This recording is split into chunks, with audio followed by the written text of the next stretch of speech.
وعلیکم السلام ورحمۃ اللہ وبرکاتہ۔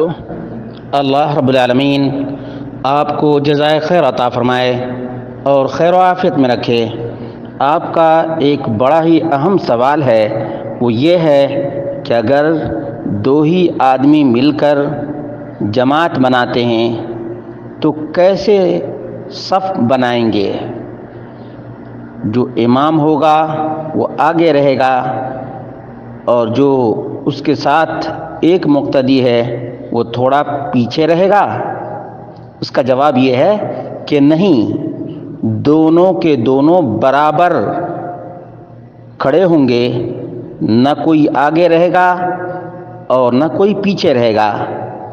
اور یہ وہ مسئلہ ہے جس کے بارے میں بہت سے لوگ نہیں جانتے ہیں، اور اسی کا نتیجہ ہے کہ جو مقتدی رہتا ہے وہ تھوڑا سا پیچھے رہتا ہے۔ یہ مسئلہ معلوم نہ ہونے کی وجہ سے ہی ہے، ورنہ تو امام بخاری نے اس کی اہمیت کے پیش نظر ایک باب قائم کیا ہے۔ صحیح بخاری کے اندر کتاب الصلاح میں ابن عباس رضی اللہ تعالی عنہما کی حدیث ہے، لما صلی خلف النبی صلی اللہ علیہ وسلم وقف عن یمینہ، نبی کریم صلی اللہ علیہ وسلم کے ساتھ جب ابن عباس نماز پڑھنے لگے تو نبی کریم صلی اللہ علیہ وسلم کے دائیں وہ کھڑے ہوئے۔ امام بخاری نے جو باب قائم کیا ہے وہ یہ ہے، باب یقوم عن یمین الامام سواء اذا کانا اثنین۔ اس بات کا بیان کہ امام کے دائنے سائڈ، داہنی طرف بالکل برابر رہیں گے دونوں کے دونوں جب دو ہی ہوں۔ اذا کانا اثنین، جب دو ہی ہوں تو دونوں کے دونوں برابر رہیں گے، نہ امام آگے ہوگا اور نہ مقتدی پیچھے۔ اور یہاں تک کہ وَأَدَارَ رسول اللہ صلی اللہ علیہ وسلم جابرًا إِلَى يَمِينِهِ وَوَضَعَهُ بِجَانِبِهِ لَمَّا وَقَفَ عَنْ يَسَارِهِ، کہ رسول اللہ صلی اللہ علیہ وسلم نے جابر کو اپنے داہنے طرف کر لیا اور ان کو اپنے بازو میں رکھا جب وہ بائیں طرف کھڑے ہو گئے تھے۔ وَهَذِهِ الْقِصَّةُ ثَابِتَةٌ فِي الصَّحِيحَيْنِ، جابر رضی اللہ تعالی عنہ کا واقعہ بخاری اور مسلم کے اندر مذکور ہے۔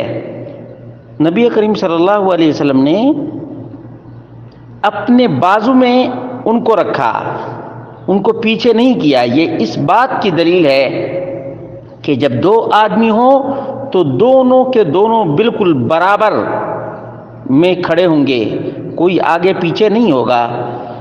موطا امام مالک کے اندر نبی کریم صلی اللہ علیہ وسلم کے صحابی بیان کرتے ہیں کہ بِإِسْنَادٍ صحیح عن عبداللہ بن عیین ابن مسعود قال دخلت على عمر بن الخطاب رضی اللہ عنہ، میں عمر بن خطاب رضی اللہ تعالی عنہ کے پاس گیا تو فوجدته يسبح، ان کے پاس گیا تو دیکھا کہ وہ نفل ادا کر رہے ہیں۔ فقمت وراءه، میں ان کے پیچھے کھڑا ہو گیا۔ فقربنی، تو انہوں نے مجھ کو قریب کیا۔ حتی جعلنی حذاءه عن یمینہ، یہاں تک کہ انہوں نے، عمر بن خطاب رضی اللہ تعالی عنہ نے اپنے داہنے سائڈ میں اپنے برابر کر دیا۔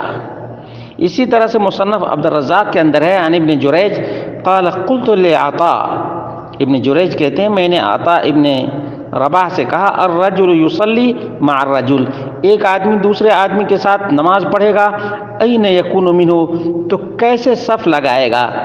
قال الی شقہ الایمن، داہنے طرف مقتدی رہے گا۔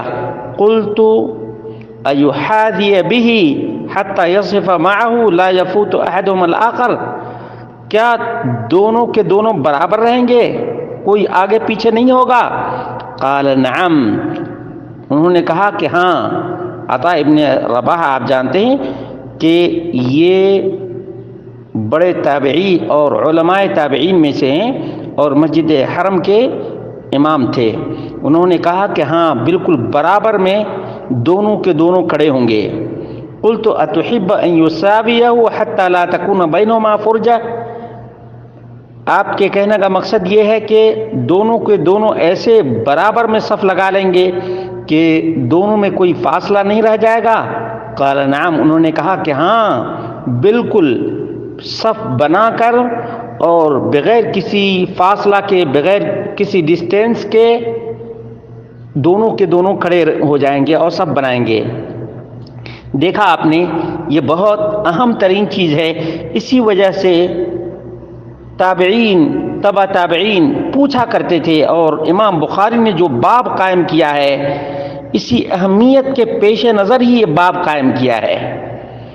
سنت یہ ہے کہ مقتدی امام کے داہنے طرف کھڑا ہوگا اور دونوں کے درمیان فاصلہ نہیں رہے گا، دونوں کے درمیان دوری نہیں رہے گی، اور نہ آگے پیچھے رہیں گے، بالکل برابر میں دونوں کے دونوں کھڑے ہوں گے.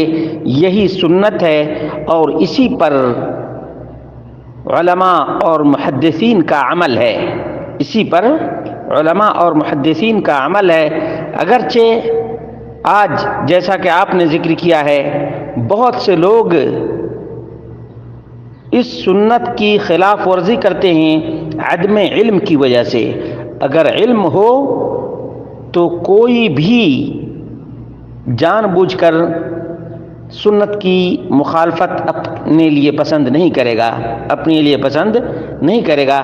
اس لیے اللہ رب العالمین سے دعا کرتے ہیں کہ اللہ رب العالمین ہم سب کو قرآن و سنت کا علم عطا فرمائے اور قرآن و سنت کے مطابق عمل کرنے کی بھی توفیق ارزانی عطا فرمائے.